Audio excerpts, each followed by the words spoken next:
nom du Père, du Fils et du Saint-Esprit, un seul Dieu. Amen.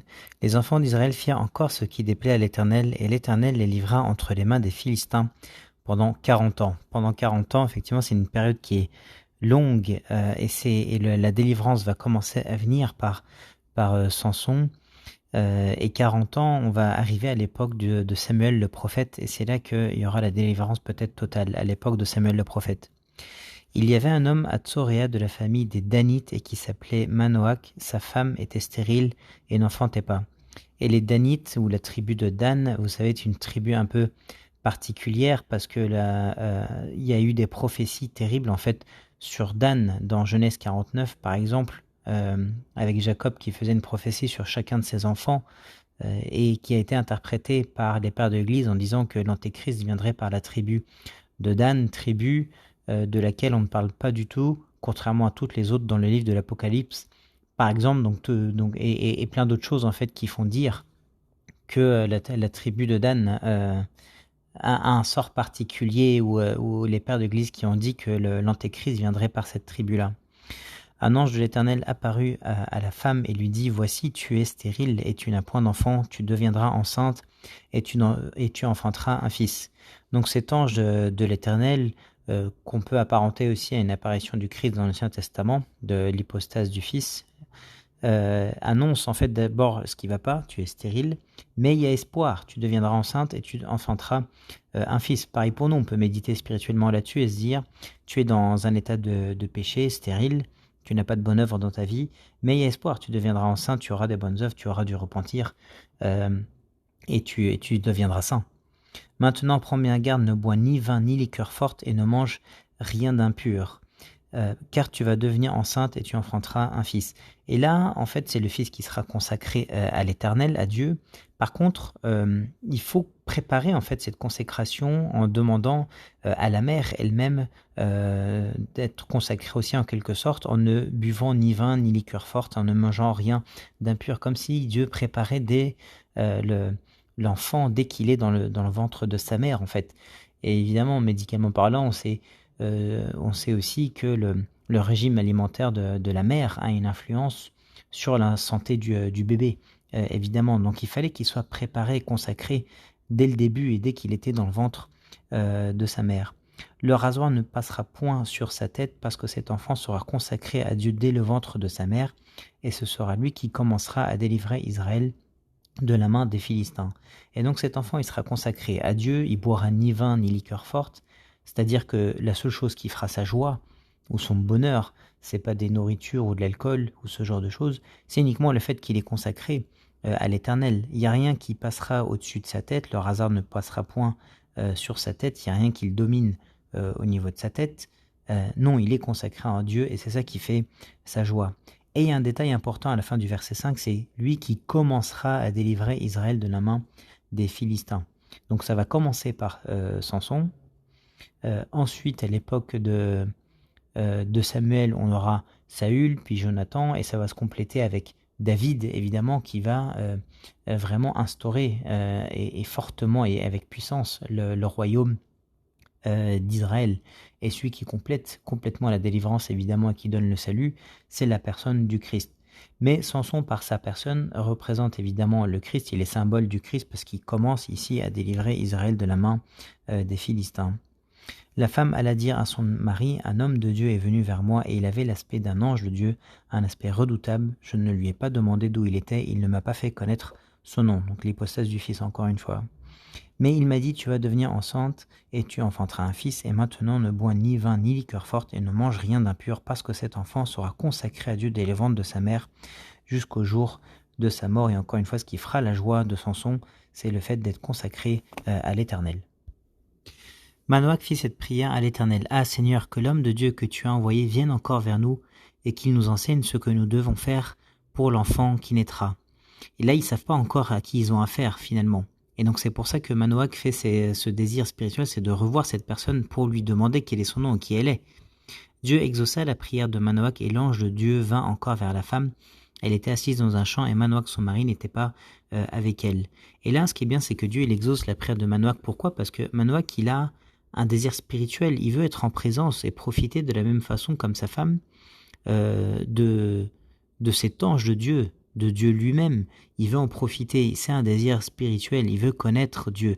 Et c'est pour ça que Dieu va l'exaucer, parce que c'est un bon désir, c'est pas un doute du tout. C'est un désir spirituel et Dieu va l'exaucer. Elle courut promptement donner cette nouvelle à son mari et lui dit « Voici l'homme qui était venu l'autre jour vers moi m'est apparu. » Manoach se leva, suivit sa femme, alla vers l'homme et lui dit « Est-ce toi qui as parlé à cette femme ?» Il répondit « C'est moi » ou en arabe « Anahoua » Elohimi et donc pour dire que donc Dieu se révèle en fait, c'est moi. Et c'est comme dans l'Ancien Testament, on lit aussi dans d'autres endroits, c'est moi qui suis ou je suis. Donc on est en train de parler de l'hypostase du Fils du Christ. Manoach dit maintenant si ta parole s'accomplit, que faudra-t-il observer à l'égard de l'enfant et qu'y aura-t-il à faire? L'ange de l'Éternel répondit à Manoach, la femme s'abstiendra de tout ce que je lui ai dit, elle ne goûtera d'aucun produit de la vigne, elle ne boira ni vin ni liqueur forte, et elle ne mangera rien d'impur, elle observera tout ce que je lui ai prescrit. Voilà, il ne doit pas boire ni vin ni liqueur forte, ce que j'ai oublié de dire tout à l'heure, c'est qu'il doit maîtriser son corps, évidemment. Il ne mangera rien d'impur, parce qu'il est consacré à l'Éternel, il doit s'éloigner de tout péché, de tout ce qui rend impur. Il observe, donc elle observera tout ce que je lui ai prescrit, hein, et encore une fois, sa seule source de joie, c'est Dieu. Manoach dit à l'ange de l'Éternel, permets-nous de te retenir et de t'apprêter un chevreau. L'ange de l'Éternel répondit à Manoach, quand tu me retiendrais, je ne mangerai pas de ton mets, mais si tu veux faire un holocauste, tu l'offriras à l'Éternel. Manoach ne savait point que ce fût un ange de l'Éternel. Et donc Dieu lui dit ici, si tu veux me bénir ou me remercier, moi je ne mange pas. La seule façon de me bénir ou de me rendre gloire, si tu veux, c'est que tu me fasses un holocauste. Donc c'est pour ça que Dieu lui dit ça ici. Et Manoach, il n'était pas prêtre, hein, évidemment, ou sacrificateur. Il fallait qu'il présente l'holocauste et l'Éternel allait lui, ou l'ange de Dieu, l'Éternel, ici, là, allait le brûler ou l'accepter. Et donc c'est comme ça que ça allait se passer. Et Manoach dit à l'ange de l'Éternel, quel est ton nom afin que nous te rendions gloire quand ta parole s'accomplira? On veut te remercier, donc on veut savoir qui tu es. L'ange de l'Éternel lui répondit, pourquoi demandes-tu mon nom?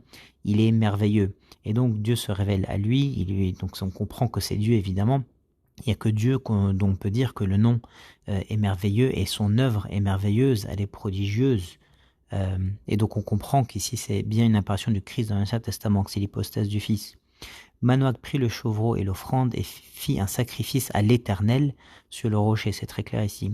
Il s'opéra un prodige pendant que Manoach et sa femme regardaient. Donc effectivement, Dieu il est merveilleux, il est prodigieux par son nom et par son œuvre et le salut qu'il nous donne avec l'incarnation du Christ. La crucifixion, la résurrection, tout ça c'est merveilleux, tout ça c'est prodigieux comme œuvre évidemment. Et il n'y a qu'à Dieu qu'on peut parler de cette façon-là, que sur Dieu qu'on peut parler de cette façon-là. Comme la flamme montait de dessus l'autel vers le ciel, l'ange de l'Éternel monta dans la flamme de l'autel. À cette vue, Manoach et sa femme tombèrent la face contre terre. L'ange de l'Éternel n'apparut plus à Manoach et à sa femme. Alors Manoach comprit que c'était l'ange de l'Éternel. Et il dit à sa femme, nous allons mourir, car nous avons vu Dieu. Et donc là, ils reconnaissent effectivement qu'ils ont vu Dieu. Et c'est quelque chose de terrible, parce que l'état du peuple, à ce moment-là, c'est un état de péché, de mort spirituelle. Ils étaient dans le péché, donc c'est pour ça qu'il y a les Philistins qui viennent les attaquer. Dieu permet ça. Et on va voir ce que la femme va répondre juste après. Sa femme lui répondit, si l'Éternel eût voulu nous faire mourir, il n'aurait pas pris de nos mains l'holocauste et l'offrande. Elle se rappelle la loi. Il ne nous aurait pas fait voir tout cela et il ne nous aurait pas maintenant fait entendre pareille chose. La femme enfanta un fils et lui donna le nom de Samson. L'enfant grandit et l'Éternel le bénit. Et l'esprit de l'Éternel commença à l'agiter à Machané-Dan, entre Tsoréa et Eshtaol. Et donc la femme, elle se dit, Dieu il est en train de nous donner de l'amour, il nous donne des grâces, il est en train de nous donner un enfant. C'est impossible qu'on meure, impossible que Dieu fasse une chose pareille. Et après qu'il ait fait tant de grâces et il nous ait montré tant d'amour envers nous, il nous donne Samson quand même. Samson, ça veut dire le soleil qui est puissant, ou la puissance du soleil, ça fait référence au Christ évidemment qui est soleil de justice. Samson est ce symbole du Christ et il va être béni. Et comment il va être béni? Il va être béni par le fait qu'il agit par l'Esprit Saint. Il est béni et sa force et sa vie puissante et forte et le secret réside en fait dans son alliance avec Dieu. Et c'est quand il va rompre cette alliance à sa propre initiative. Dieu ne rompt pas l'alliance avec nous, c'est nous qui la brisons. c'est qu'à partir de ce moment-là qu'il va avoir des problèmes quand il va se raser les cheveux, parce que le secret de sa puissance et de sa force résidait dans ses cheveux, et c'est ça le symbole de l'alliance qu'il avait avec Dieu, c'était symbolisé par ses cheveux longs.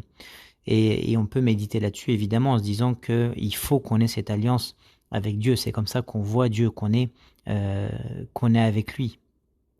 Et les cheveux, pourquoi les cheveux? Parce que c'est ce qui est élevé chez l'homme, c'est ce que tu as de plus haut, et c'est au-dessus de ta tête.